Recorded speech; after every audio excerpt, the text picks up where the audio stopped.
The ground is hot and bare. Feel the static in the air. Straight rising, we don't care. About to feel your clinging there. Step in line, hear the beat drop. Body, mind, so we don't stop. Train it up, train it high. Next gen reaching for the sky. Push the limit, don't ask why. This is how we're born to fly.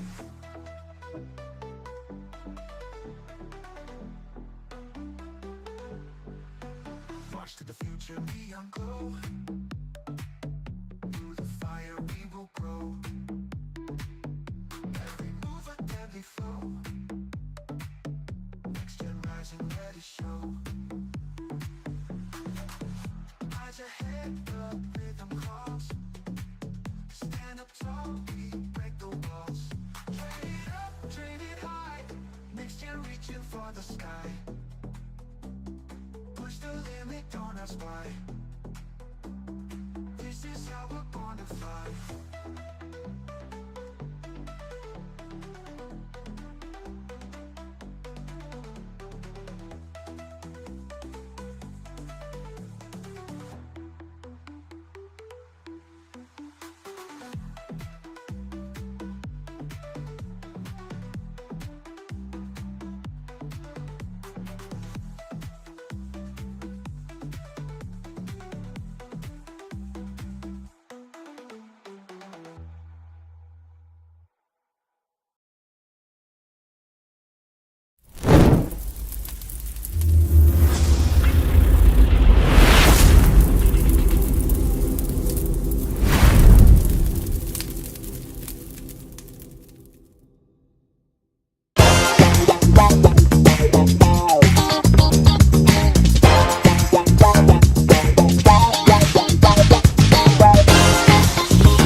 Good evening, everyone. Welcome to the Next Gen Training show here on the Sparta HQ Network. I'm Mr. Bennett, joined by my partner, as always, the coach in the building tonight. Good to be here with you guys. How am I sounding tonight, Coach? Yeah, you sound okay. It's not loud, but it's good enough. It's not super loud, but good enough. All right, Yeah, we'll it's take good that. enough. I'll keep tweaking it as the show goes on. But how you doing, sir? Hey man, I'm okay, man. Today's Thursday, man. The weather's starting to get that little fall, little twist to it, just a little nip where it's starting to, be a little cooler at night. So just ready to ride it out, man. Change the seasons, man.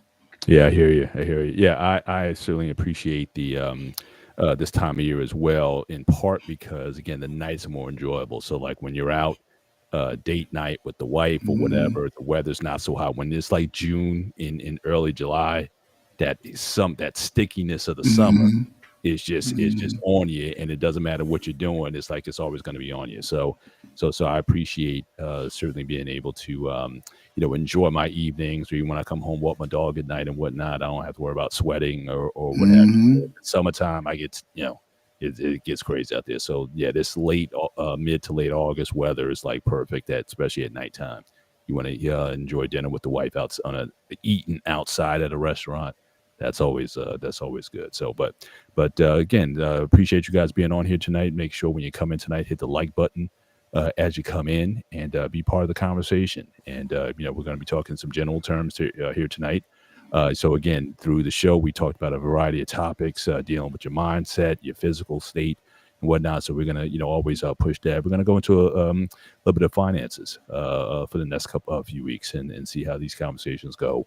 Again, not to say we're not financial experts by any means. But again, these are two bald opinions, and we may talk about some things and some strategies that may work for us. So we're going to be talking about this topic generally. But just like anything else, we don't give medical advice either. So see a doctor for medical advice, see a Yes. financial planner for financial advice. But just take just take some wisdom from some guys who've been doing this for a minute. But before we get into that, so coach, so as always, we're going to do a pies check. And so again, if you just want to break down your list of pies, how things going for you? Yeah, man. My physical, man, my P, man, it's all over the place, man. Again, 57, man, it's a little different. Hmm. That between 50 and 55, it's an adjustment, but 57 is changes the game for me because Sure. how my muscles and stuff. I don't know. I had a exam for arthritis, but they came back, negative. But my joints and stuff are sometimes locking up, especially in my hands. So Mhm. got to pay attention to that. And I got some appointments coming up. Intellectually, man, I'm looking at YouTube. I'm always evaluating YouTube. I think just over the next 6 months or so, I'm gonna really look at, you know, direction I want to go in as far as like actually getting out, getting into the community, getting my hand in this, be it to sort of, I guess, save young men and young women's lives in any capacity. Right. I don't know if I don't think I got the basketball job. I don't, I don't know what they were looking for, but I did my best. The interview went well. I presented well. I had a nice little slideshow and went into my philosophies and how I can You really said help you had a the. slide. You had a slideshow. Yeah, man, I had a little slideshow Wow. because he had say have a present, and the slideshow is cool, man. I can bring it up one day and let you see it, man. Yeah, It was all I right, got to man. check that out. I got to check It's all that right, out. man. Had a couple of links on there with UCLA girls basketball, Hmm. and I don't know, man. I did my best, man. I presented my, had a Well, you nice little can do. uniform on. And, as far as I go professional, I don't go just old polo, not for a job interview, but I wasn't overdressed, I had my little tie, my little teacher sweater on. What's the little sleeves cut off, little sweater, long sleeve, had the school color in it. They was like an old gold, so I had that in there.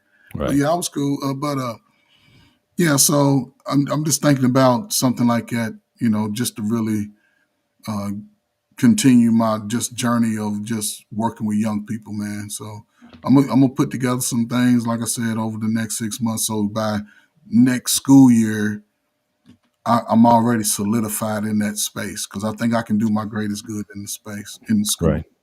Right. So emotionally, I'm a little wary. My wife, she's like 3 years younger than me, Hmm. and she's starting to have some health issues that she's worried about. So I'm just worried with along with her. But I think we're gonna be okay because she's pretty on it when it comes to health because she's in a health field, but she doesn't go into offices and she don't even know. Mr. Bennett, my wife, whatever she do in the health field, she don't apply for a job. The jobs call her. Right. So but she's older, and like I said, she's worried about it. So I'm like, let's focus on that. So and then spiritually, man, again, I'm just connected to again my family, man, and in this space. I always try to come into the space just prepared for everything that the space is gonna provide for me. So I'm in. I hear you. No, that's awesome. That's awesome. Yeah. My pies. That's interesting. My physical. I just got reminded this morning since this morning was leg day. So I just Mhm. got reminded again that our ages, you cannot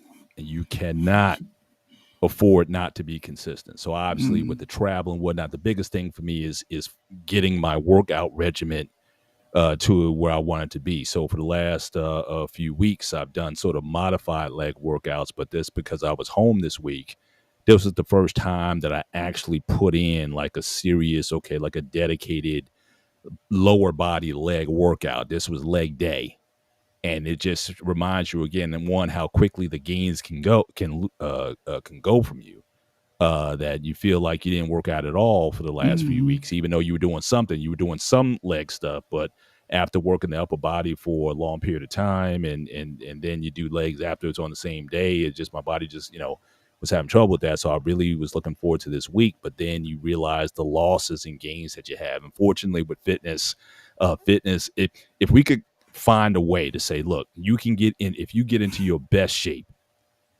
If you, as long as you make a promise to get into your best shape, and then you can keep it, Get locked in right there. lock in, get into your best shape, and then lock it in. You'll never have to do this again. I think a lot of people would be in shape, but the problem is, again, you have folks who, it's again, only a couple of weeks off is all it takes to realize, like, whoa, my body's, my legs are like, what are you doing? It's not like we haven't done this before, but so again, I have to. What I need to do when next time I get, because I'm flying out Monday morning, 6 a.m. flight, I'm flying out. One thing I have to do this time is I have to get me a gym membership. Okay. Down to either some daily passes, find me a gym that has, I can squat. They got leg press, they got legit gear, so I can really train my lower body the way I should. Trying to make it up on the weekends, or like I said today, it was just bad. I mean, I feel like I lifted 500 pounds and I didn't. I might have lifted half of that. So I got to get back to that. So finding a gym membership down there. Saturdays when I'm home is good because I can do everything like I usually do, certainly for upper body. But I need that leg day. I need that dedicated while I'm in there and really doing my leg presses, my squats, high bar and low bar squat. I need to get that work in. I need to get the stretching in and really just dedicate to it. So that's what I'm looking forward to. And so I'm good there. Intellectual, look, it's been a very demanding week work-wise, but very good in that we were able to get a lot of things accomplished. So again, this is basically being thrown into the fire because, again, I don't know if I mentioned this last time, but my boss got sick. Yeah. And he was like a major guy there. So it's like next man up. You know what I mean? Everybody has to pick up and do things. And so you're learning things as you go along. And we're finally able to make some progress in certain areas. And so I'm, hopefully this will be good as I go down there next week, that we'll have a more solid week. So intellectual is good. Emotionally is good because of that. Usually when my physical and intellectual is good, I'm pretty good emotionally.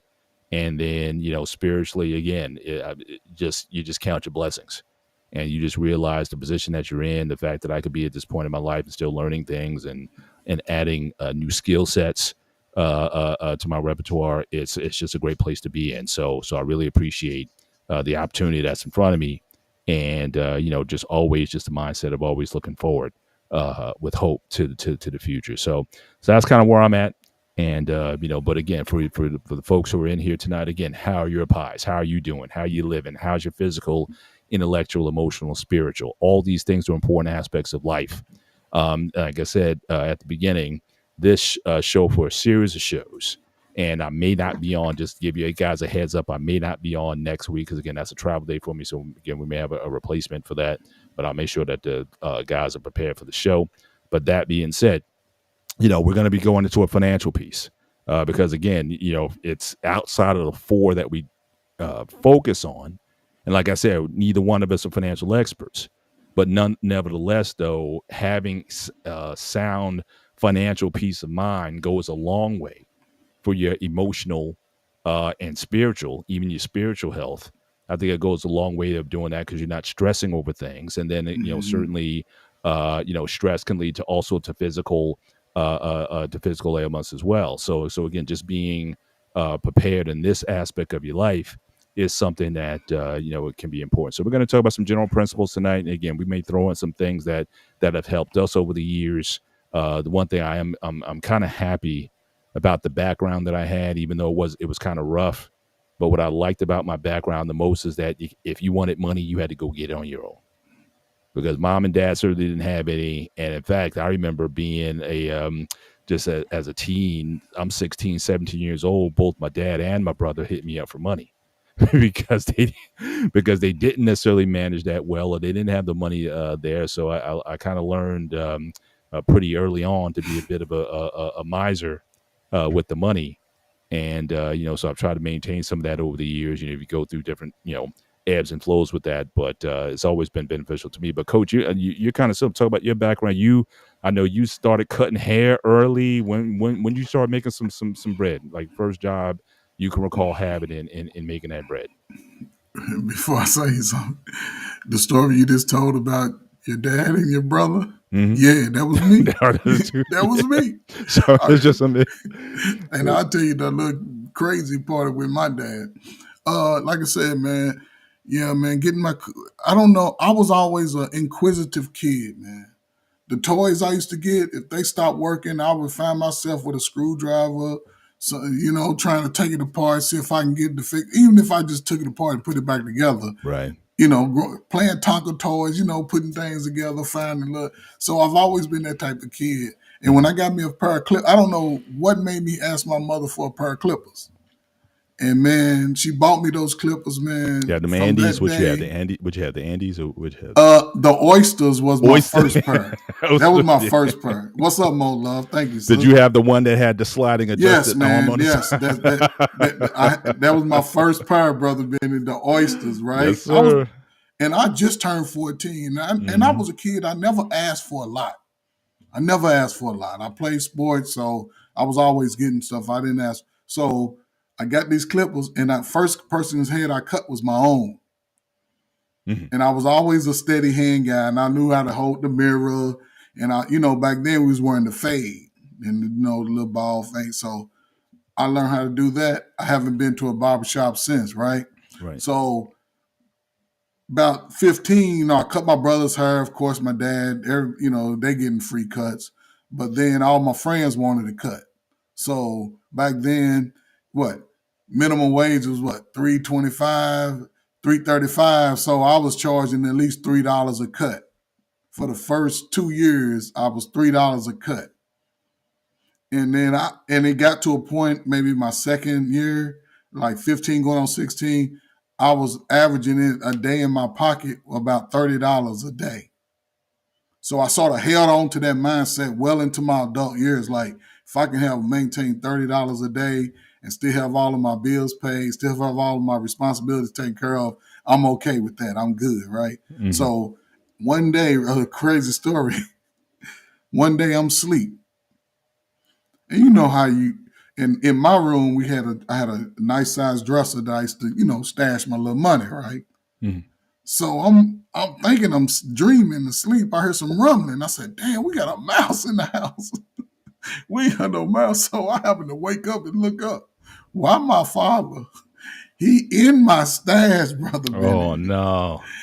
I'm like, man, what are you doing? And see, again, when as a teenager, I could talk to my father like a real man. I wasn't. Yeah. I respected him a great deal, Sure. but I could like, man, what the hell you doing? So he like, oh, I need a little lunch money. I said, man, don't you work a full-time job? Because he worked at Louisville Slugget. He said, yeah, but you got it. I said, man, go ahead and take $5. I said, but don't ever ask me for no money again. And from that point on, he never asked me for no money. But I never asked him for money either. Right. He knew I always had it my whole life. And I always been, and it's crazy because I was talking about finance earlier. I mean, on another panel without even, and I say this, Mr. Bennett, today, and and I've shared this before. Me and my wife, I've gotten to a point financially that we live. She has $15 a day. I have $15 a day. See, I'm still on that same $30. Mm-hmm. She can do whatever she wants. That $15 a day. Mm-hmm. I can do what I want. Mm-hmm. She may not even spend no money for 3 weeks. Right. But then that adds up. So then she wants to Yes. go out and buy herself something nice for that, Yes.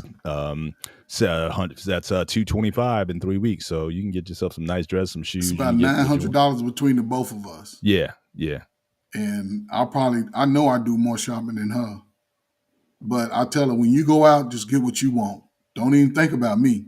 Yeah. You know what I'm saying? Because I know I'm going to have to go out, run errands for the house, do things. So I can always get what I need. Yeah. And she probably makes a run maybe twice a month. Sometimes I'll make her get out. I say, get outside, go. Yeah. And I couldn't have did it.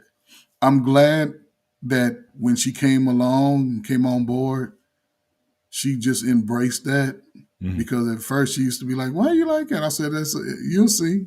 And now that's all she do everywhere we go. Hey, Do they got a discount? Hey, can we get this? I was looking at this. We can get extra. So I'm like, cool. That's how we roll. So yeah, man.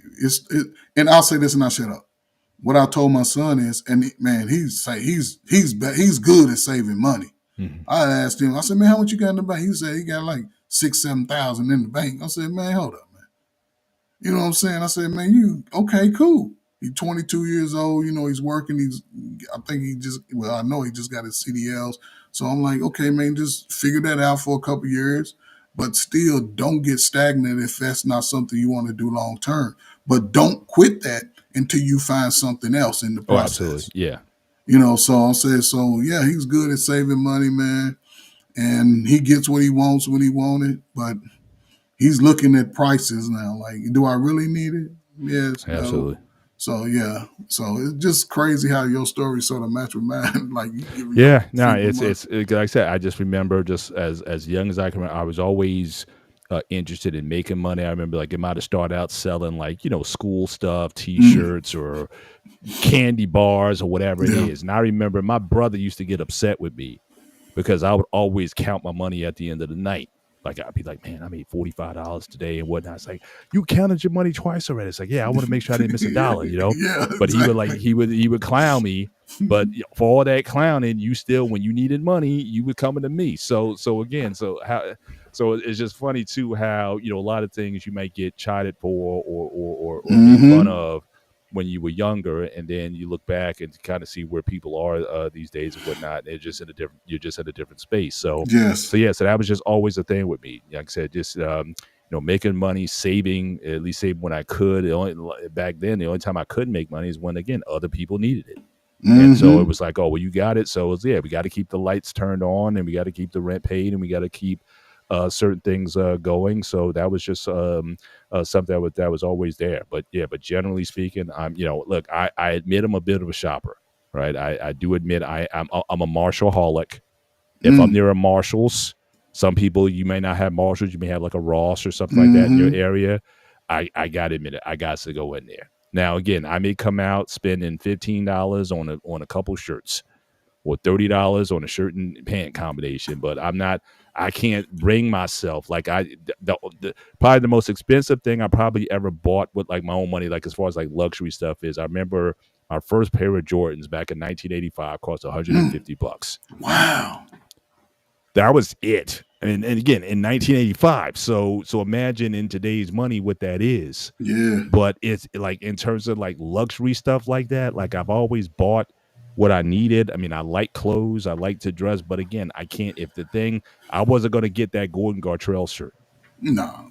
I'm not going to get the $300-$400 Louboutins or whatever. That's just not me. If I can't get it off a clearance or what have you, I've shopped at thrift stores for some of my wardrobe. If I can't do that, then I'm like, nah. I mean, it's just something that it's just not in me to spend that kind of money for something that I know is either I'm going to outgrow or grow out of, or won't be in style anymore in a few years.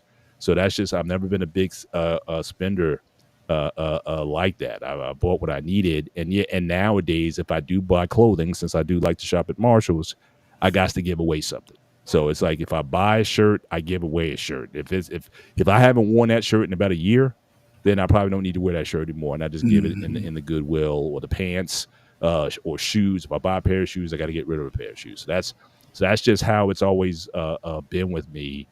Never to just kind of overdo it, or just because I am a bit of a compiler, a collector, and so I'm just sort of working that out. But these are just again some of just personal things that we've done, Yeah. that we've shared over the years, that I think just that getting that habit early.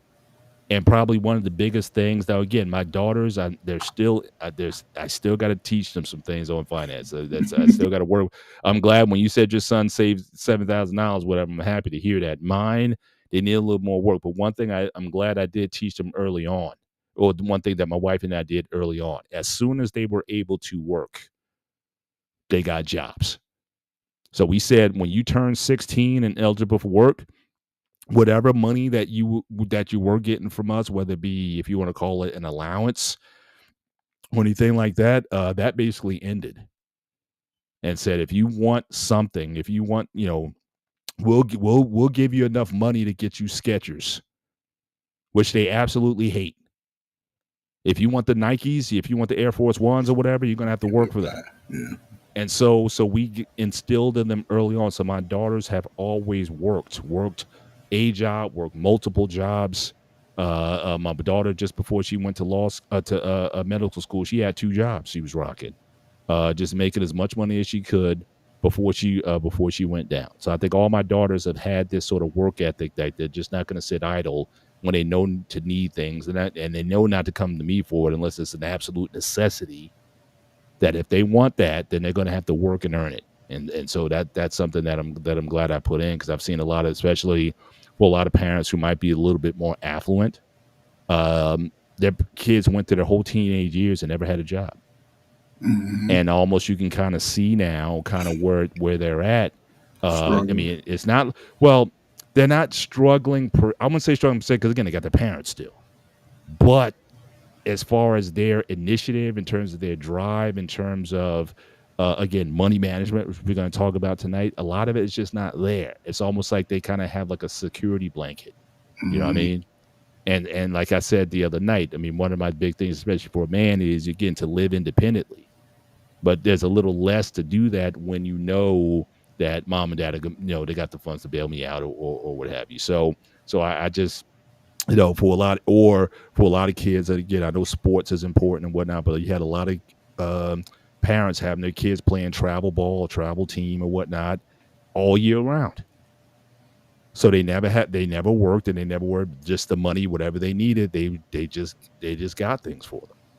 And I think it definitely makes a difference, when they're trying to get jobs or get into the fields or whatnot, and they don't have, it's like they're learning from day one. So it's just those things that, I can talk to personally, that I can specifically call out, are things that I certainly I believe that have benefited my family. And I would, even to the point where I would even encourage others to do so. If your kids are eligible for work, and that your kid's not going to be the next LeBron James, let them get a job. I don't care if it's in a burger joint. I don't care if it's in a retail store. I don't care if it's real job I had was, we worked the summers in my school, in my high school. And we would paint the school every year. We'd have to go in the desks. Remember, guys used to put the gum under the desks. We'd have to scrape that off every day. So we had to get the school ready for the fall. And that was like the first. So it was labor intensive. It was hard. It was hot in the summertime. But we made sure that we did all those things. So again, a kid having a job and having it early is a good habit to instill in your kids before they go on to their next. But let's get into this. Got some slides to show here, and we'll talk about these later on. So David, if you're in the back, if you can bring up the slides, we're going to talk about managing finances. Again, these are going to be, again, some general concepts, and again, we'll throw our 2 cents in as we go through the slides. But David, if you can bring these slides up, and we'll keep the conversation going, or we'll just keep talking until they do come up. But certainly if you can get to that, we appreciate it. But the whole idea is, and especially with younger people, and again, this concepts that we're looking at here, it can apply to people at every age, and some things may not apply to every age. But one thing I think for sure, especially with the first one, thank you, appreciate it. If you can bring us over to the side, I think that'd be good too. Yeah, appreciate that. So one of the things that how this breaks down as far as managing finances, it really breaks down to what you do, just like Coach said earlier, what you do every day. $15 a day is yours to spend. What you do with that makes a world of difference in terms of, not only your daily goals, your weekly goals, your monthly, quarterly, and annual goals. So we're going to talk about this in sort of general terms. So let's start with some of those daily tasks. Okay, again, record any spending, checking account balances, read finance related newsletters and literature. These are daily things that you can do to either make yourself more financially astute, or to really get a handle on things. Because especially with young people, let's deal with the first one. The spending that you do on a daily basis can really compound over the month. I've seen a lot of kids, especially in college, who think they're too bougie for regular coffee. They got to have Starbucks coffee. And I remember parents that I knew, their kid was at, I think at Boston U or something like that, and they were getting like a $300 a month charge on the card. It was like, what is this? Because they were getting Starbucks every day. So these are things that you really need to, if you're wondering, like, where's the money going? And again, this is a conversation that I've had to have with my daughters on occasion. Where did the money go? I do their taxes every year. Where did the money go? It starts with what you're doing on the daily. And you got to watch those charges that are sort of that are dripping out of your account. And then before you turn around, it's like, oh, I don't have money, or you're scrambling. So again, record what you're doing on a daily basis and try to get a pattern of your spending over time. I think is a key strategy in terms of getting your finances under control. Starts with the stuff that's bleeding out. And I think what Coach just said is a great idea, to just allocate, just make sure you have $15 a day to spend. And if you're gonna go over that, there better be a good reason for it. But Coach, your thoughts on this, as far as people, if you're having problems with it, you may need to get a track on what you're doing every day. You'll be surprised at the money that's just bleeding out that you're not even aware of. Yeah. And prior to this, there's a major component, and I'm sure I saw. I believe I sent it to you. You sort of have to create a budget list with all of the items where you pay out all your bills. Break all your bills down, utilities, everything. Even break down your entertainment allocation for entertainment, groceries, clothes, anything that you believe you may spend money on. You have to break it all the way down. Mm-hmm. You have to write it on a line, create a spreadsheet, and start from there. And then you take your bring home income, and you have to be able to, again, allocate funds for each, I guess, department of your spending. Some may have monies allocated to it every month. Some may have it every other month. Some may have it a few months out of the year. But you have to break those down and then look at your income, and you start from there. So going throughout the week, I would say try to track those recordings in real time, especially if you're spending money out of an account. That's sort of becoming obsolete with the technology, because you can just get an app on your phone and you Right. can see exactly what you spend. But even with that, it's the same as recording it, but you have to be very detailed and be very attentive that you spend money for your personal wants, but also there's monies coming out of possibly of that same account that's going to take care of your necessities, like your rent, your car note, your lunches, anything that you're using for work. All of those things may be monthly. Your subscriptions, all of these 42,000 Yeah, yeah, subscriptions. yeah. And we're gonna get into because Yeah, that's going to be coming up on the weekly and the monthly goal planning as well. yeah. But So but I think this one, like I said, I think this is important because again, I think people, you may do that, but I'm just saying there's still some holes. And a yes, lot of times those holes is because you're not keeping track of those daily tabs. Like I said, that's $7 Starbucks every day. yes. And you add a $3 Croissant. bagel or something or whatever, and you're like $10-15. Where'd the money go? I got my bills paid and whatnot, but I'm still bleeding money. Again, watch those expedients, spendings, especially when you're eating out on a regular basis, Mhm. when you're commuting and whatnot. Those are things that you got to watch out on, because those things can also bleed into your money, especially when you're younger, when you don't have a lot of finances and whatnot, where dollars matter. If you're making less than $1,000 a month, then certainly these are things that can really help you monitor. If you get to a position, you may not need to necessarily monitor your daily spending, but when you're just starting out, certainly your daily spending matters. But the Yes. next one here, again, check your bank account balances. I'm amazed how, again, a lot of younger people who are not, and again, you got the apps, you got, but I think a lot of it is, quite frankly, I truly believe this, they don't want to see it. It's like, if I don't see it, I don't have to worry about it. Mhm. So again, making sure you set those alerts on your phone. You can set up with your banks to say, look, if your checking account balance goes below a certain amount, or if you want to set the lowest bar, if it sets to zero, when your account sets zero, yeah, let it know. It's like, oh, my account is zero. I better transfer some money over there so I don't get hit with overdraft charges. Again, I've seen those as well. And so just making sure that you have a way of being able to check your spending week to week, especially when you know you don't have a lot of funds. Again, as Coach was saying, what are those things? What are those subscription costs that might be coming out that you said, I had money, but oh, I forgot the Netflix came out, and the Hulu came out, and the ESPN Plus came out, and the what else?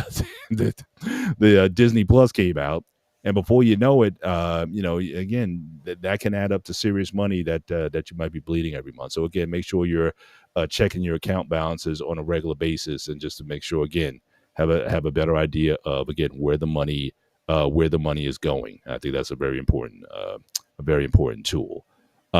Next one, again, reading, finance related newsletters. Again, you want to be so educated. I'm not saying you got to be a Charles Schwab or whatever, but there's a lot of, especially with this economy the way it is and whatnot, be aware of what's trends. I mean, you don't have to necessarily subscribe to Wall Street Journal. There's Yahoo Finance, whatnot, but just be aware of what's going on, especially if you have investments or you're thinking about investing, then those are things that you want to monitor as well. I know there's new financial instruments out there. Again, not here to talk about, to endorse or put down. I know a lot of people are getting into cryptos and just different financial streams and whatnot. But again, at least be aware of trends that are going on in case if you do have to move some monies or whatever, or if there's things that you might be thinking about getting into, try to get yourself educated on finances and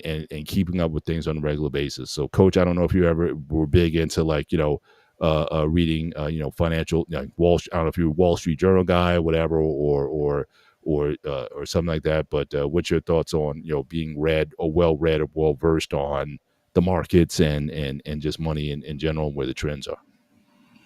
Uh, I can't say that I've consistently read like financial magazines and newsletters and things like that, but I do read it close. I keep up with the uh, quarters, the Yeah, financial quarters. yeah. And that's when I sort of get a little bit inquisitive about what's going on with money and transactions, things like that, the Dow Jones and stuff like that. Um, and I would say in the last 10 years, I became a little bit more detailed in just investing a little bit of money, just seeing how it operates. And I can say this: there was a penny stock that me and my wife, Vanguard, you heard of Yeah, Vanguard? yeah, yep, yep. When they were starting out, man. And I don't know, man. I don't know again, not truly understanding, stocks and all of that. I We invested $4. It was a little penny stock at the time, and then it hit, Hmm. and then it paid out in six figures. Oh wow. Yeah, it paid out. So once that happened, and that just happened recently. But when I did it, I looked for some penny stocks, some little startup stocks, Hmm. and I told my son, listen, if you find something like a little stock, you got $5, just throw the $5 in there and forget about it. Hmm. I Yeah. said, if you're gonna let somebody, I said, before you let somebody borrow $20, take that 20, split it four or five ways, however you want to split it. Find a little investment, a little penny stock, and just forget about it. Hmm.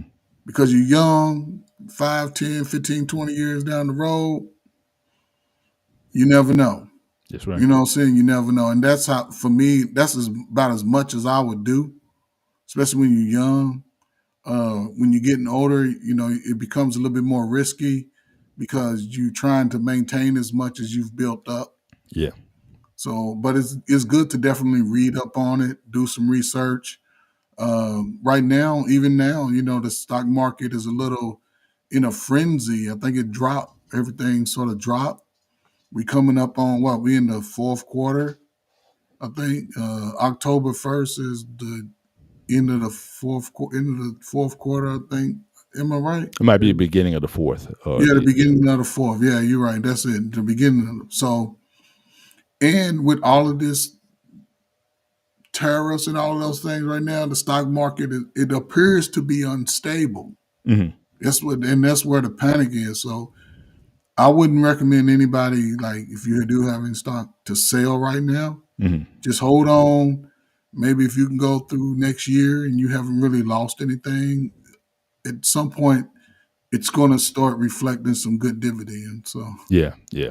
But I guess what I'm also thinking about more so is not so much the stock market per se. Again, get some no, financial help on that, but at least know what's going on. So, okay, in terms of the things you're going to spend on, hmm I may not want to buy a car right now because I don't know what the interest rates are going to be. You know what I'm saying? So or it's just those house. little things, or you might be thinking about buying a house, or buying, whatever you might be thinking about spending on that vacation or whatever. It's like, look, I don't know how things are going to be. I might want to hold off.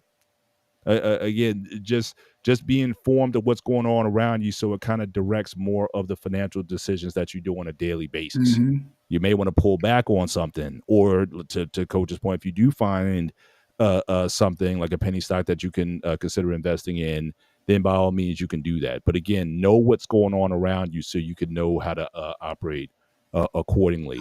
Is certainly wise to do. So those are And some of the daily goals yeah, that you hold can. on, Yeah, brother. go ahead. Yeah, Before you go, even with, like, when you read, like, financial material, don't just focus on the stock market.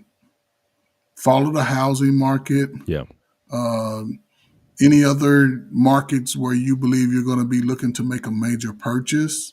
Because again, the interest rates seem to fluctuate a 0.5% a little bit over time, yeah. but also the value of that could shift too. So yeah, don't just look at the United States financial related market. Look at the world and see how that also is moving. Indeed, indeed. So those are some of the daily goals. Let's go into some of the weeklies, and again, this gets more into again what Coach was talking about earlier. So you got some weekly tasks that you need to be doing. Again, review this week's to do list and set action items for the week. So again, never go into a week without a plan of action. Okay, so again, checklist. All right, if I do have to spend money this week? What does that money need to be spent on? Or if I need to put some money away, what do I need to be doing? But again, on a weekly basis, get a tab on some of those things that you don't overspend. Set some limits for yourself. Okay, so if I know I got to get this a particular item, don't go over, because people will try to sell you. There's always good, better, and best. I tend to go into the better category, just kind of shoot for the middle, but you can overspend on items as well. And so just having knowing what's coming ahead rather than just being caught with something that you weren't expecting. Having a weekly review to-do list of those financial matters that you have to do, I think it certainly helps you, again, stay on task, because everybody gets started. It's like going to the gym. Everybody gets excited January 1, but you can easily get off of a financial track if you don't chart things weekly. So again, just look at those the daily expenses. Look at your weekly expenses, commuting, tolls, gas. How much you spending there, and really kind of get a handle on that. So again, Coach, just kind of supports what you was what you were saying earlier. When you start putting those bills together, and whatnot, what are those weekly things, and what are the surprises? Anything can go at any time. You can lose a water heater at any time, or whatever. So again, are you going to have money to take care of those things when those things come? So what are your thoughts on some of this weekly to dos?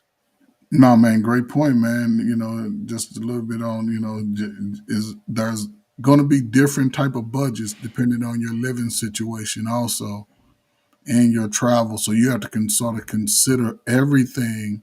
But just, to take it a different direction, even with this, use the technology at hand. If you have to create an Excel sheet, something like that, just use that. Then that way you won't be trying to find a pen and paper and write these things down. You can just use an Excel spreadsheet, name it biweekly, whenever you get paid, name it, understand your bills you need to pay, and fill in the chart itself, and it'll sort of add it up for you. But again, with all of this, you're going to have to be very disciplined. Hmm. You're going to be very disciplined because it may seem overwhelming at first, because it forces you to pay attention to your spending uh, on a micro and macro scale. Yeah. Going out, hanging out, the $5 to $6, $8 at Starbucks times five. That's what 40, you know. 40, You know what 50 I'm bucks right saying? there. And Yeah. then you multiply that by five. Then you multiply that ounce by four. Because if you're going to work 4 days a week, that can add up. Your Yeah, indeed. subscriptions. How many subscriptions you apply to? Exactly. And the subscriptions they going up seem like every 6 months. That's right. Yep. So Absolutely. you Yeah. A got to lot of people, I consider know a lot all of of that. people did the cord cutting with the cable, but you add up all these streaming services, like I'm paying more now for this than Yeah. I might as well go back to cable Yes. because Yes. the internet's going to cost you $100 a month in some places, and then you add all these subscriptions on there. It's like, man, I'm back to $200 a I month. just do So cable, brother Bennett. If a movie come out, I can wait this 3 months, 4 months oh yeah. for it to, that's how we roll over here. And we play them just like you know, sometimes your local TV gives you little caveats on how Hmm. to save money, Hmm. trends and things like that. And they give you tips like I'm with I'm with YouTube cable this year for their little promotion. Then Comcast got one right after, Hmm. and I call, hey, Comcast, YouTube, well, I call YouTube, hey, Comcast is giving me a good Yeah, deal. find each other. Yeah. My wife is good at that. Yeah. And they'll hit us back with a better deal. Yeah. So we'll switch back and forth. Yeah. And really quick thing, our cell phones, we get unlocked cell phones. Yeah. So we can always go to the promotion because we got T-Mobile now. I'm like, we should have been done had T-Mobile. We ain't had no problems with our internet. The systems are strong. I'm like, okay, T-Mobile, y'all done came a long way, and Yeah. it's across the country. So Yeah. I think it's about $50 cheaper too. So Absolutely. Absolutely. Next point here, as far as your weekly tasks, again, set action items. Again, these kind of go hand in hand. What expenses, what things I need to take care of this week, and how do I do that in line with my budget? And it's funny that they got these stickies up because even with my mm-hmm. work, we started to use these little put these little sticky notes up to try chart our weekly. What do we want to get accomplished this week, and you just sort of break your week down. And this is also going to be important even in your long term. So we're going to go through this going for I could have did this backwards. I could have had the annual stuff first and then worked it back towards your monthly, your quarterly, monthly, weekly goals. But these things are going to be important too if you're on a long term plan. The Mm-hmm. daily and the weekly action steps that you're going to be taking on a regular basis is also going to matter. So make sure that you take care of those as well as you as you go through these. So yes, and in fact, even on my phone, I have a notes or to do. I use the checklist on my iPhone Mm-hmm. for to keep track of tasks that I know I got to do, especially even actions that I got to do on a weekly basis. So I got what I got to do for the month, what I got to do for the week. I keep all of that in the to do list on my iPhone, and it's a great tool for keeping me on task for certainly what I need Mm-hmm. to do. So that's another good one. Um, all right, so let's get to these monthlies. So again, this is where I think Coach's point earlier really comes into play, where this is where because again you typically pay your bills, your regular bills on a monthly basis, right? Electric bill, electric and utilities, your rent or mortgage, your car notes or whatnot. So again, you really have to be honest and get all of that on paper. Because again, I think a lot of people live in denial in terms of, and again, daughters, again, I had to go to the same thing. They still, to an extent, the numbers don't necessarily are connecting yet how much it costs to live independently. You want to get your own place in this area. Okay, that's minimum 1,500. Okay, car note with insurance at your age, probably 600, 700. You just start adding up the costs of what it takes to do these things, but you have to get those things down and then be willing to live within your means of those costs. So, because it's easy. If you don't have those monthly bills, it's easy to say, yeah, we plan to go to Puerto Rico this month, and then next month we'll be in Cabo. And it's easy to start doing that when you don't have these bills to pay. But if you want to start living independently, you're going to have to get a handle on these things. So again, the first major point here, again, schedule, again, next month's schedule, all the bills on a monthly basis. You have to get a hold of those things if you want to not let things get out of control. And so I can't stress that enough. So again, so Coach, I know you talked about, again, phone care. What else would you put on there in terms of your monthly planning? What else is going on that sheet? Man, I'm gonna put gas for the month. Yeah, Um, man, possibly, I don't know, maybe lunch. But I'm a mixture guy. I'm like you. I prefer to take something from home yeah, than to just go out and spend something and yeah, not really have a choice that I need at that time. yeah. But yeah, I don't, just a rainy day. Basically a rainy day fund. You don't necessarily have to spend money just because you have it. And sometimes when you don't some people emotionally spend. You sort of have That to is true. disconnect your emotions when you have money and Yeah, to spend the money. So uh, again, it could vary from each person's situation, especially with a home. I would advise anybody, put that rainy day fund away because you're responsible for any major malfunction items. Apartment, you know, even though it's high, if you can manage it, still just be, very cognizant of something could go wrong, absolutely. with your car. Again, transportation costs, um, even your social life costs. Hmm. You must budget with that. A lot of people don't do that. They want to be the life of the party and buy everybody around, and so yeah, you have to be so many nuances to, what it's interesting since people are not really out socializing as much. Uh, I'll just say a gamer. If you want to buy the latest game, some people get the latest games when they come out, Yeah, but you have to budget that stuff too. So indeed. you make sure everything is covered before. It's like what would be that would be the same as your entertainment and your I don't know what else, your activities fund, buying Yeah, games and doing things like that. So yeah. yeah, it's important to just mind those things out. And if Mhm. you're with somebody, you definitely have to have the conversations about this. You must have the 100%. Yeah. conversation every Yeah, and month that, if it that takes. that'll yeah, and So that'll mess the relationship up if you guys are not on the same page in terms of what the monthly expense is going to be like. You guys could have totally different perspectives on that. So that's definitely something that should be a conversation before you even think about doing anything long term with a person to do that. One thing that I've used recently, again, this is sort of like insurance. mhm. It may or may not pay off in the long run. Obviously, no one wants to necessarily get insurance, like life insurance and things like that on a regular basis, but those are things that you have to talk about. That could be a monthly expense.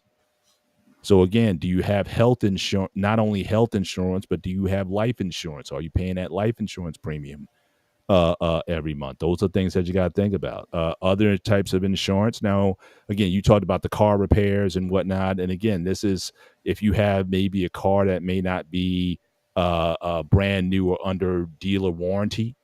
I know I've used for older cars. I've used Car Shield in the past. I'm not endorsing them or anything, but a maintenance plan. So again, so you don't want to hit with the big bill.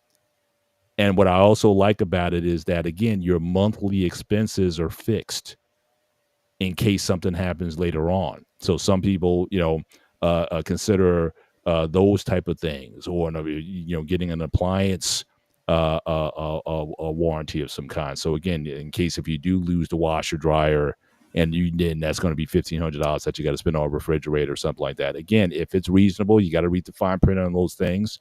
But if those things help you to at least be able to budget your money, I would rather pay a little bit over time that's consistent with the money rather than get hit with the big thing that's, oh my gosh, I got, this could take me out.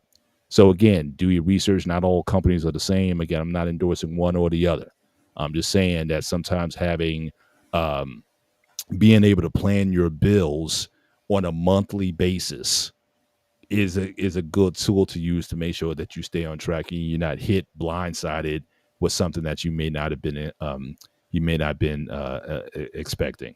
So the next one, again, that monthly review. So again, look at where your money, like Coach said earlier, add up that Starbucks over the week, over the days, over the weeks. See where you're at the end of the month. If you're spending $200-300 a month on eating Coffee. out, well, just or eating out in general, Yeah, right? I mean, me, it's funny because it's almost uncomfortable for me because I rarely eat out when I'm home or when I'm working in the state. I usually take my lunch, always breakfast and lunch. I don't there's rarely a chance where I ever go out and eat. Now, when I'm on the road, it's impossible to do that because unless I'm staying in one of those, the hotels that got the full kitchens in them, they got the stove, they got the refrigerator and all that. Yeah. If I was staying in one of those, then I may still adopt, even though it's on the company's dime. But even me, it's like, man, I'm spending more a day than I may do in a week, and certainly more in a week than a month than I would in a week. So again, that takes a little getting used to because again, I'm just not used to just eating out every day. But some people do that, and it's coming out of their own pocket. It's not like the company is reimbursing you for these expenses. Now, again, if you're doing work for the company, then yeah, I mean, we got travel card, we got to, rent cars and hotels and all that kind of stuff. I mean, yeah, all that stuff is generally covered. But some people living like that, and they don't, it's not job related. So again, especially when it comes to eating out, especially for young people, you really have to be careful about that. Also, alcohol. That is for most restaurants and whatnot. That's their big. They make more money on the alcohol than the food that they're serving. So you really got to be careful there. Those drinks, $6, $7, $8 a drink, $10 a drink. So again, you really got to be careful there. Alcoholic beverages, coffees, and whatnot. All these high end kind of places. You really got to be careful. All right. So again, that will all show up, and I think the number, because you may be thinking, oh, it's only $5 a day or $10 a day or whatever. But again, when those numbers scream a little bit louder on a monthly basis. You add it up and say, man, I spent $500 eating out. If you add up the drinks and the food and the alcohol and all that, $500, $6,000 a year. Yeah, that could be something that can really be like, whoa, I need to cut back. So sometimes the month speaks louder than the week or the day. But again, how you get those things under control, again, it starts with your daily and then your weekly habits in order to get those things under control. But, Coach, you spoke on this brilliantly. I don't think I have anything else to add. If you have something to add, we can go on to the next one. No, I don't know if you mentioned it, but listen, if you're with someone, this should be a regular conversation throughout the entire relationship. This type of conversation, especially if both of you all are contributing to the home, then yes, have these conversations. Make sure that everything is getting paid on time. Make sure everybody is make sure all the money is divvied up in the appropriate areas it needs to go into. Yeah. Make sure there's no one is overspending, and if they are, have a conversation about it. And if you're underspending, that's a good thing. Yeah, So if you have more at the end of the month than you expected, don't be so quick to go shopping. I yeah. know it sound, hold on to it to the next pay period and see how it pay out. Then if there's something needed, go ahead, have your fun, your birthday, your travel, the kids, some clothes, all of that. Mhm. You won't break the bank just to get something that you want or need. So yeah, Yeah, for sure. definitely have. Now, coach, now did you now I know you talked about you have your $15 a day rule. But did you is there like a limit that you set? Like in my house, I think that if there's any expense of any kind that's over maybe, and it's changed over the years, obviously with Hmm. time and whatnot. But so I would say $300 Okay. is a conversation, or at least it's known, or it's expressed. Like neither one, Hmm. my wife nor we would never, even if we had the money to do so. Yeah. It's kind of like it's not something that we would do without the other person not knowing about it. Right. You know what I mean? Now, again, when we were younger, it might have been lesser. It could have been a bit more, whatever. But that's just something we've always kept sort of short accounts. Because again, we have one. We basically have one main account. You know what I mean? It's basically we have like a one pot thing. So it's not like I don't know what's in her account and she don't know what mine. We in everyone's account. We know exactly where the money is. So we're not divided that way. Again, some people is like, look, there's the joint account, there's my account, your account, or whatever. But generally speaking, we don't necessarily debit that up. I think that's another reason why that we let people know. So I don't want you to be looking at the monthly balance sheet and being like, oh, where'd that $300 go? No, you're gonna know if I spent it, and certainly she would let me know if she had to kind of go in and spend that as well. So those are just things that we've done. Have you done things like that in the past where it's like there's like a cap, like money, like if it's $25, $50, like I don't need to know about that unless it becomes a problem. But for any like major purchases, have you ever set like a limit in terms of, okay, we need to have a conversation if we're going to spend this much on something? Man, shoot, that used to be a conversation I would have, man. If I was interested in a woman, again, I was always been like you mentioned earlier, being sort of frugal when it came to just dishing out my money. So I would always have this conversation. But then once I got with my wife, she was sort of on the same path as me as far as how she wanted to ensure that money is being allocated and it Mm, aligned with everything that who I was like, hey, you can live off $15 a day. Yeah, that's a lot of money. I was like, what if you want to go shopping? Well, at least I'll come and ask you. I ain't gonna just go, I'm like, she's saying all the things I needed to hear. Like, okay. And I was like, listen, based off who I was, things that I knew I could do, I wasn't going to fund a woman's lifestyle unless she was my wife.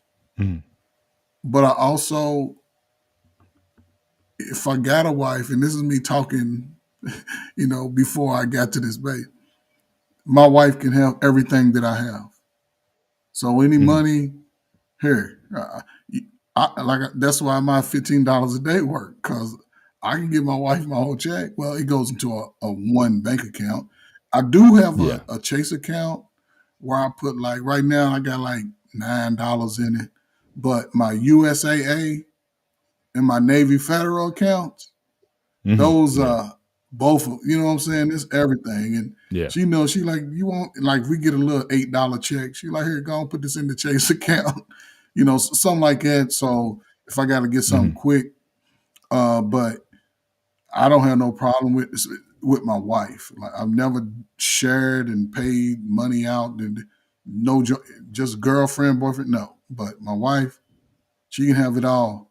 Everything I get because she's very good with money. She's Hmm. very good. And she gets, man, she has so much stuff. And me, I'm a shopaholic. Like I go to the outlet mall Hmm. once a month. Yeah. Oh yeah. Don't give me an outlet. And Outlets, flea markets. I Yeah, go yeah. to Home Depot. I'm always, she's like, boy, you buy more tools. She's like, but I'm sure we're gonna need it. Whatever tool you bought, we're gonna need. And Absolutely. yeah, but as far as $300 a day, it's major purchases that we both will benefit from. As far as me buying Yeah. something that just for me, $300, man, no, I wouldn't do. Yeah. Like I said, and I wouldn't go buy a lawnmower without saying we need Yeah, a we new going to need lawnmower. a new You know what I lawnmower. mean? I'm not gonna just show up and say, "Hey, I just bought this new lawn. It was on sale off Yeah. season, $300." Like, no, we're gonna have that My wife is conversation. going with me to buy Is stuff like that. Yeah, come on, let's go to Home yeah, Depot and you can check it out. I'm serious. That's how I am. that's a She has to romantic go. Like, purchase. she'll go. Almost everything that we Hmm. got, especially for the house. Come on, I need you with me. Come on. Mm, I say, you ain't even got to get out of the car. I just need you there. And I show her the yeah, details. Because she like to look at it and look at review. Here, go ahead and look at it. And, sometimes you say, oh, but it's cheap over here. So we make a little detour. We go over here and get the same item, save a little money. So it all adds up to yeah. us. So That's right. That's right. Let's see, do we have anything else for the monthlies? Okay, so let's get into the quarterly stuff. Now, here, I would say again, now if you're a young person, like really young, again, we get into some more grownish mhm. kind of stuff here. You talk about investments, tracking yearly goals. Again, it's important. But I think certainly once you start to have some things, have some assets and whatnot, especially if you are going to start investing, and obviously you could be a young person investing. But again, it makes common sense. Again, those quarterly, assessing your investments, how things are doing.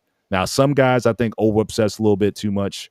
Well, now, but again, it depends on what you're in. Now, again, I've seen a lot of guys who went to like the crypto markets or whatnot. They tracking it every day. Now, I remember when online trading came out, everybody was watching every day. Everybody thought they were going to be the next Charles Schwab or whatever. So everybody was checking the markets every day for that stuff. Me personally, I think you would go crazy doing that. So again, unless something major happens, like you said earlier, the tariffs or whatever it is, yeah, you might want to keep a track of those and see how those affect the markets. But generally speaking, I don't see value, and that's like like you put a seed in the ground and you keep digging it up to seeing if it's growing or not. I think you gotta, like you said earlier, yeah, put some money away and don't touch it. But it's okay to visit every once in a while to see how it's doing. You got to especially if you're going to be in these financial markets, you have to kind of let things play out. And a lot of times, again, quarterly reports come out, and assessments and whatnot at that time is generally when they're done once a quarter. So again, I think you need to give these things time. But if you're constantly obsessing, it went up a point, it went down a point. I just think that gets tedious after a while. But that's me. That's me personally on that. But yeah, but I think a quarterly review of your investments, I think, is a wise idea. Usually now, back I don't know what they're doing now, but I know back in the day they used to mail these prospectuses out every quarter, and you can read through that if you wanted to, or you just I would just read like the high level summary, because again, them things get so detailed into the weeds and whatnot. It's like I don't have time for this. But yeah, your thoughts on, again, if you do have those investments, quarterly review.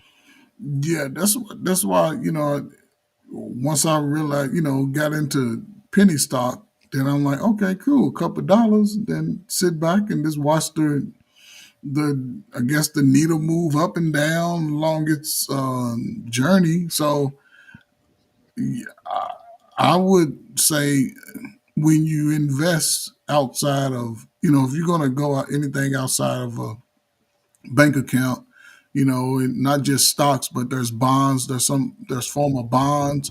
Even as Brother Bennett, you mentioned earlier, man, life insurance policies, man, whole life insurance policies, those things can be Yeah, long-term investments, 10, 20 years down the yeah, road. whole ones for And it's sure. best to get Whole it ones definitely. while the child is young.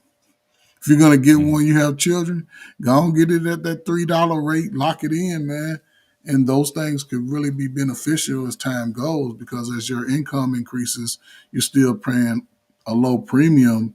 And then next thing you know, child in college, you might be able to pull $40,000, $50,000 out to supplement that college. But yeah, man, I would think it's something you wouldn't have to do on a.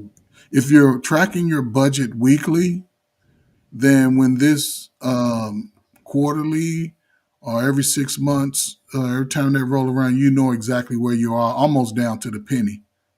You wouldn't even Yeah, have to for sure. really, you know what I'm saying? You wouldn't be able to call off the top of your head how much money you should have in each bank account or specific bank accounts and things like that. So, yeah, just stay on top of it. And definitely get anytime you invest in something, make sure you get those weekly brochures, those little quarterly um, what is it? These investment magazines and Yeah. bulletins. Make sure you follow it, but don't panic Mhm. just because it may drop. Don't panic.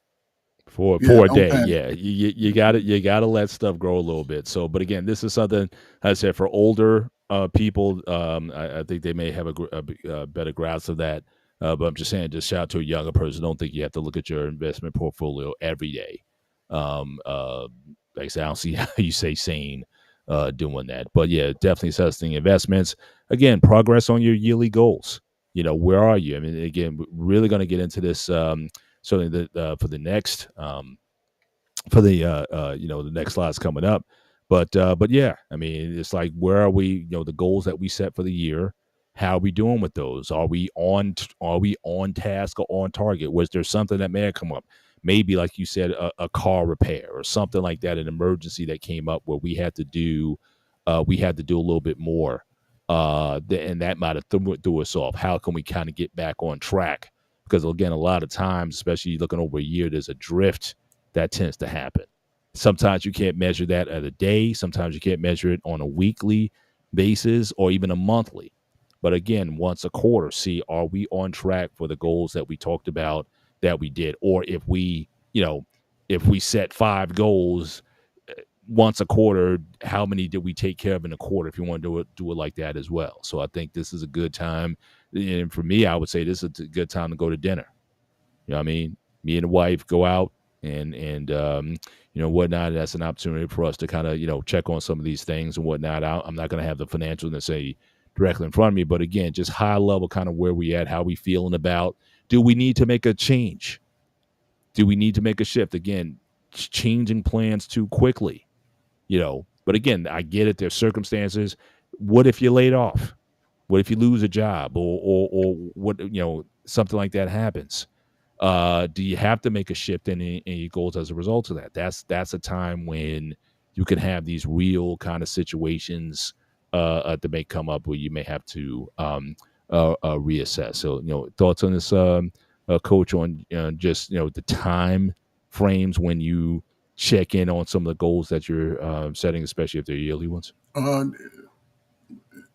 some of the, I guess the most prominent ones, quarterly checkups. You don't necessarily have to watch be exact on when the financial quarter's in, but it's a good idea to sort of keep up with that. And again, if you're tracking your weekly goals, you should definitely know where your quarterly goals are. And Hmm. outside of that, it's good sometime to even check in with your husband or your wife or your partner, in a sense, to see Hmm. how they are managing funds on their end, especially if there's any monies that may not be going into the one joint account. So if you do have separate accounts, it'd be good to just check in and say, hey, notice you've been spending a lot over the last 5 months. Is everything Yeah, okay? Or you yeah, haven't been spending anything. What are you thinking yeah, about? You know what I'm saying? Are you looking to do something bigger than what you're doing? Let's talk about it. I've been yeah, thinking the same thing. So maybe we can find a great adventure together and put half our little monies in there together and just watch it blow up. So, no yeah, question. No question. check in. Awesome. All right, so let's get into the medium ones here. So again, obviously you have your annual task. Again, compile and review your financials for over the course of a year, and also to set 3 to 5 specific goals for the next year. Now, I know me and my wife, we've been on this big time, so we can go into the points. But again, look at your stuff over the year. How has your portfolio been performing over the year? Again, sometimes you can't get an idea. Should I stay with this investment or should I get another one? Should I look into the, maybe switch, moving some things over? This is where you may want to get with your financial planner. and talk about, hey, where should we go from here? Should we stay the course, or should we look to move on? These are times when you make these kind of financial decisions. And so certainly, on the finance side, I think those are big. But the thing that's really been, and this is the last slide here, this is something that my wife and I say over the last 5 years that has really helped us to get our finances under control. We paid a ton of debt off in this time, also 3 to 5 highly specific goals for the next year. We have targets, and we are pretty precise with the targeting, especially when it comes to paying off debts.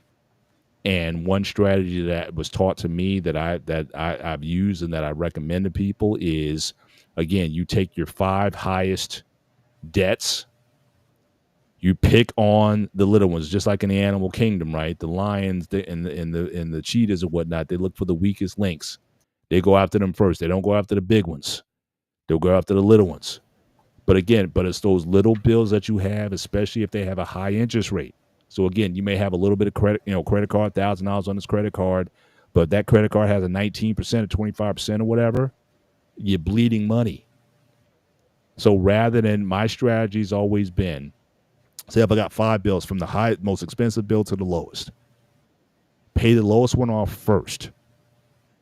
So I'm going to put minimum payments on them bigger bills because I want to eliminate the smaller one. Then once that small one is eliminated, I'm going to take what I spent on that little bill and I'm going to add that to the minimum payment on the next bill, the next largest bill. So I'm going to be aggressively paying. I mean, anybody, if you don't know by now, if you have multiple credit card debts or whatever, if you're trying to pay that off by minimum payments, you will never pay it off, or you're going to pay so much more in interest over time.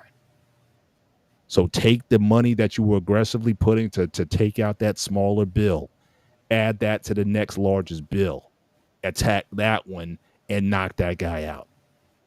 Then you take that money, put that to the next bigger bill, and knock that out. So there have been years where we said, okay, we're going to eliminate. We can't take out everything, but these guys go this year.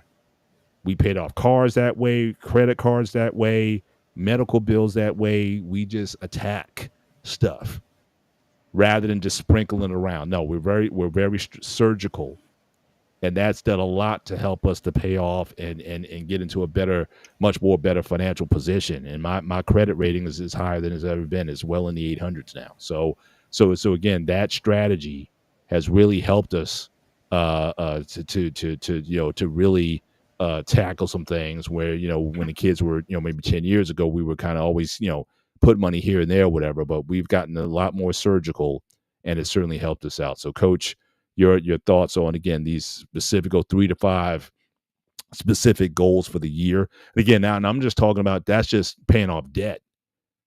But again, your vacation, your purchases, major, if you're going now, Coach, I know you said you were looking at a truck. Where did that go? Because I know you were talking about it for a while and didn't hear much since then. You still looking, or did you buy, or And I talked what's the about deal that on that? today to my wife. I'm still looking, but I'm gonna tell you, I start off high. I know we don't need a truck. We have 3 Mm, vehicles. I got mhm, a 2018 Ram. I just went over 75,000 miles on it, and I'm right. looking for the last vehicle. But I also had purchased a 2023, and she had purchased a 2022. Mhm, So I I, I didn't want to accumulate. The truck's been paid off. My goal was to pay off the 2023, my car, and then take that and buy a new truck. Okay, it's still there. However, I'm looking at the possible, I guess, the financial, I guess, issues that may arise with as far as the economy, and I yeah. didn't want to take that on. I got a little scary just because everything's starting to take effect, but it's not Yeah. really affecting the car market. So again, that's a goal, but it's not the top goal. We're at a place like now, like I said, everything is pretty much at a minimum. We just have our large bills, Hmm. and I don't want to create another large bill in a sense, Yeah. unless it's necessary. Like I said, my truck is still run good. I have no problems. I do a lot. I change the brakes on it. I change the oil on Okay. it. So that's an expense I don't have to pay. I still may get it first of the year. I have to see though. I can say it now, but I don't want to give up 20 some thousand for my car. But what I owe on it is 18,000 less than what it's worth. So I may give that up, but I don't know. Hmm. Yeah, I don't know. So it's still in the air. I look at the truck. I'm like, okay, I can go get it, and then I have discounts that's going to be added. But I'll say that as one of our goals long term, which we've started on since even I heard you mention it before. We're waiting for those Olympic tickets to go on sale Mm. because that's going to be one of our highlights, in our lifetime to go and enjoy the Olympics. We got our sports, gymnastics, basketball. It was something else. It was maybe With track track and and field. field. There you go. Yeah, that's the Mm. three we know we're gonna concentrate on. But if we happen to follow up on Yeah. some surfing or something, Yeah. because we're gonna ride up and down the coast, we sort of like to have the whole experience. We get a vehicle and we stuck in LA traffic. We stuck in LA traffic, but we're gonna get out and really see the country, get up and down that coast a little bit, and just because we're looking at about 10, 12 days to be out there. So we'll see. Yeah. Yeah. And those are costs that you have to be mindful of as well. It's not just, I mean, the tickets, which are probably going to be expensive, but again, the Yes, airfare, the transportation, the hotel, everything's going to be um, priced yes, higher than it would be normally out there as well. So it's yes, just all these things that you have to factor man. in, not just the Olympics, but what everything to get to and from the Olympics and the venues and everything that you got to be mindful of because everyone's going to be looking to Yes, skyrocket then. So yeah, so those are goals that again, and those are multi-year because you figure we got 3 more years. So again, you better start. Shout out to A yeah. Dub. Shout out to I don't A-Dub, want to man. pronounce your name. Yes, sir. A-Dub So Baldy. so again, these are things that you need to start planning these things now. And so again, getting those things together, paying off some debts if need be, so you can have more cash flow in order to in order to start putting money away for these things. So all those things are important. In terms of making sure that you're on a good financial footing. So again, whether you're 18 years old or 80 years old, always keeping track of your money, where it's going, keeping debt down to a minimum if possible, or having a strategy to pay debt off is certainly that's something that's very important. And again, getting track of things. Now, one thing that you said that I also appreciate, and this goes back to what I'm saying earlier, I was about lunch, but even when you said, I mean, cars, you fix your Yeah, own. It's nothing wrong with being a DIYer when it comes to certain things, certain skill sets. And now you can learn a lot of these skill sets on YouTube. There's a lot of things that you can do on your own. You don't have to just pay. If it was up to my girls, they pay for everything. yeah, You know what I mean? But there's certain things that, again, especially if money it comes at a premium, or it's not as available, then you definitely need to certain things you're going to have to learn. Again, instead of eating out all the time, learn how to cook a decent meal for yourself. This is man or woman. This isn't a women bashing thing, but I'm just saying for anybody, learn. I've been cooking since about 8 years old.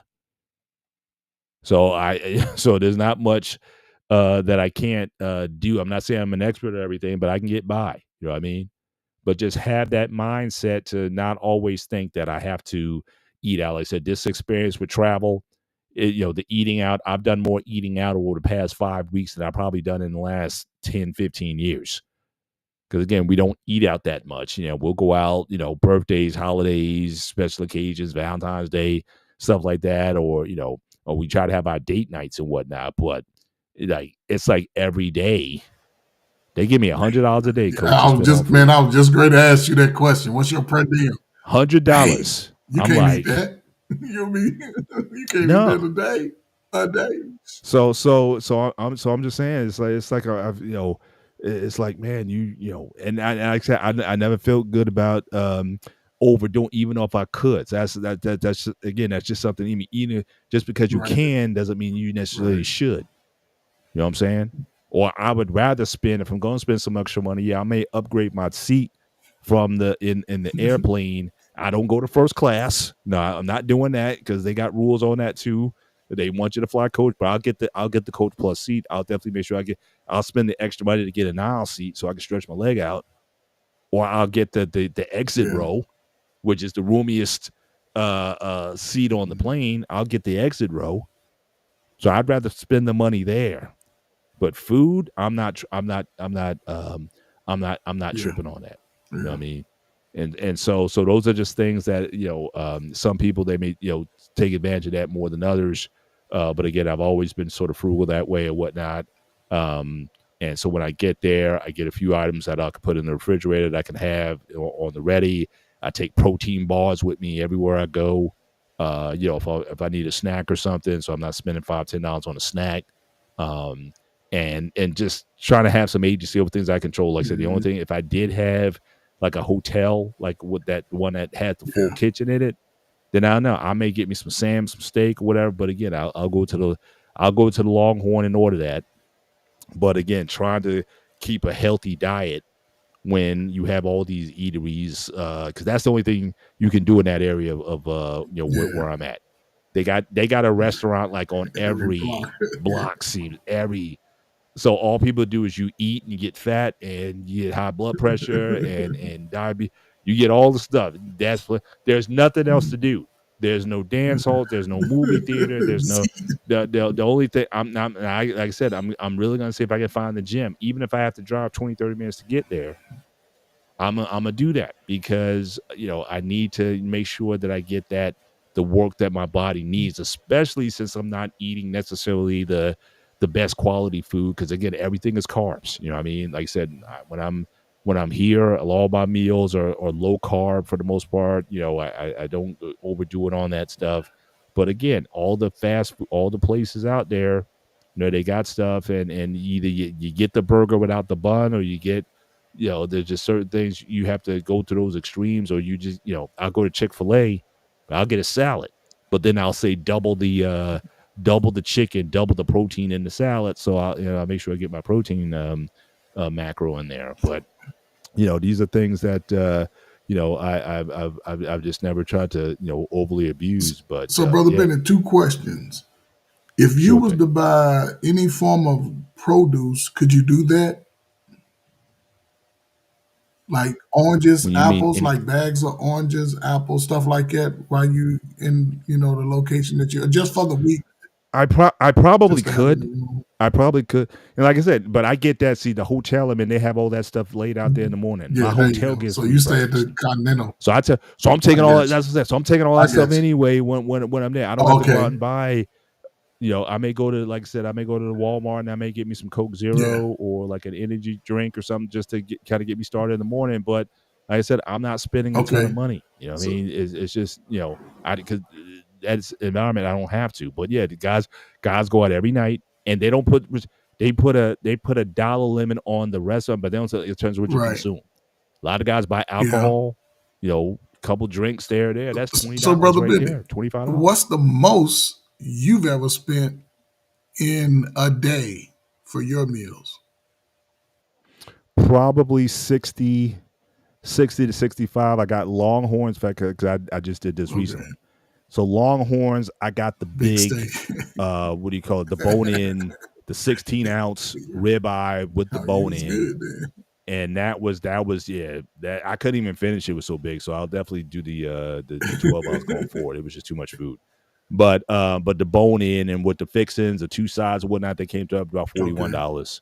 Then I probably spent maybe $15 for lunch earlier that Oh, day or okay. something like that. So Yeah. yeah, so $100. I don't even come up to those Yeah, the numbers. $100 a day. Like I'm not even in the, and it's weird because especially when you eat with some of the execs, they'll take the whole bill. Like we'll all go to dinner, Mm-hmm. and he'd be like, "Oh, I got it," because he puts it on His his credit card. because again, when you're in a management position, it's not only your meals, but again, if you're a team Mm-hmm. lead, it's like, "Oh, we taking the team out for to Longhorns. Oh, I got this." Mm-hmm.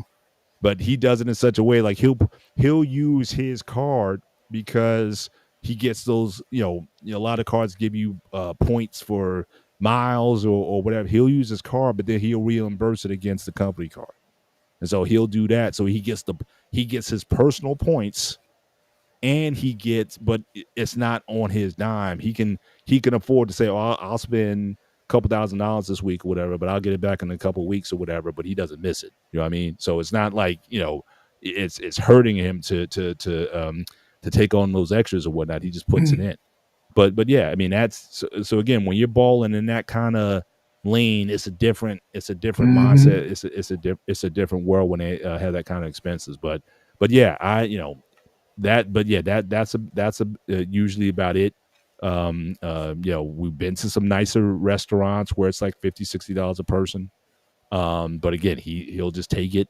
Would I go by myself and spend that kind of money? I don't know. Like I said, but the Longhorn 16-ounce ribeye, that was probably, yeah. I said, because I was really hungry that day. I don't even know if I even have lunch that day, Mm-hmm. but it was like I was really hungry, and I was like, you know what, I'm going long. So I'm getting the big steak, and I'm gonna keep it moving. So, but in any event, guys. So again, we're just again sharing some basic principles. Again, when it comes to financing, how do you keep track of your financing? Okay, especially if you want to start with yearly goals, you're gonna have to back those up by quarterly, monthly, weekly, and daily goals. It all ties together. If you think you can't get a handle on your spending, these are things to be mindful of. But again, we're not here, as I said earlier, to give financial advice per se.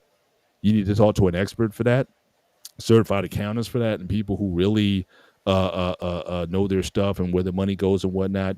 Yeah, be willing to have that conversation, the hard one, with somebody. And if they're gonna put you on a financial plan or whatever. If you want to get to these goals, be willing to accept those things and cut down on the spending on the movies and the restaurants and the clothing or the excess clothing or whatnot. You need to check all those things on a regular basis if you really want to get a handle on that. For young people, check your daily expenses. I would say for older people start to get their stuff together. Definitely start yearly planning, but then go back to the monthly, weekly, and daily, just to make sure you're on track of those things. So again, this may, depending on the season of life that you're in, some of these things may impact you more than others, but you really need to get a handle on some of these things if you want to, have a bit more peace of mind and satisfaction when it comes to investing in or how your money works. So Coach, I think I think we can certainly put a pin on this one and whatnot. So I will, you want to give your closing thoughts as we run down the show. Also want to thank Brother David. I know he put some good resources out there. Again, we don't endorse any companies here, but again, he put some good financial resources up there for people who want to get started with investing. Acorn, I hear, is a good one. Robinhood. There's a lot of places where you don't, because a lot of people think I got to have a lot of money to Mm-hmm. invest,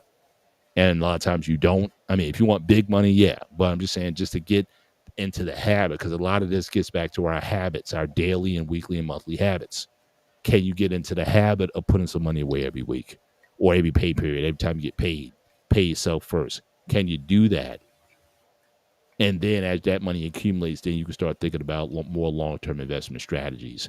But he put some good resources in there that certainly check them out and certainly see if they work for you. But Coach, I'll give you the last word as we wind down the show.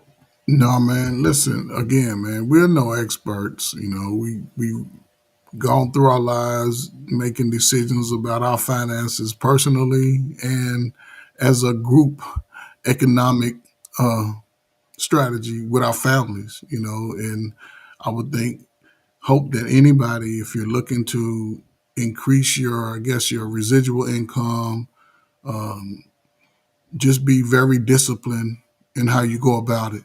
There's no one specific way. I wouldn't necessarily go by what somebody else, you know, what their strategy is. The strategy is. I would definitely look into it. Don't dismiss any strategy. Don't dismiss any possible avenue to invest. Definitely pay your bills on time. If you can, like Brother Bennett said, pay the smaller bills off, pay them off before the big event comes up. Make sure you discipline, and if you have the funds and you have at least a couple of pay periods where it won't really affect the outcome, yeah, go ahead, buy that and purchase that event or go to that event. If you need a new washer and dryer, that takes priority over going shopping. Get the new wash, get the things that's needed. And again, hopefully anything that we can provide, man, somebody can use bits and pieces of it. And if you can't use it, share it with someone else. So I appreciate everybody. Mo love, A Dub, all of y'all that showed up, man. Just appreciate y'all. Hopefully we can save y'all some money. Put a little money in your pocket. Salute to Sparta, CBN Tech, everybody, Mariana, everybody, man. So yeah, man, appreciate y'all for showing up, man. And again, please donate to the show. My brother Bennett right here, man, he does a great job putting together the slides, even when he's on the road.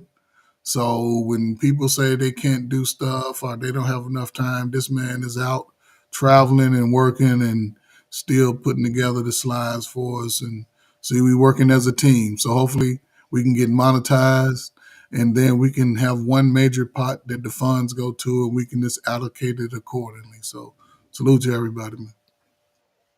Absolutely, absolutely. Again, thank you guys once again for being on. I really appreciate this show. This is a really one of our better ones, and certainly looking forward to more conversations. So look forward to the next few shows. Going to talk more about finances and again how you can be better in those areas. But we really want people to be better in all areas. Again, physical, intellectual, emotional, and spiritual development. Two bald opinions, giving our views on things, and take what you can use and hopefully this will be a benefit to you. So this is what we're all about. Certainly now, this point in our lives, we just want people to be better off, and we want to make ourselves available to make people better off. So with that, thank you, Sparta HQ Network, once again for the platform. For everyone else, enjoy your week. Take care. God bless. We'll see you next time. Good night.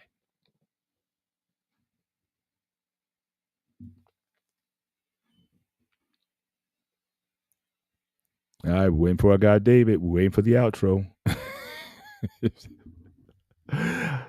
Come on, D. Close us out on the right note, sir.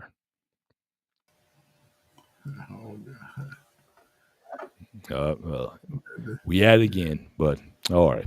But I'm just going to personally sign off, sir. But again, I'll see you.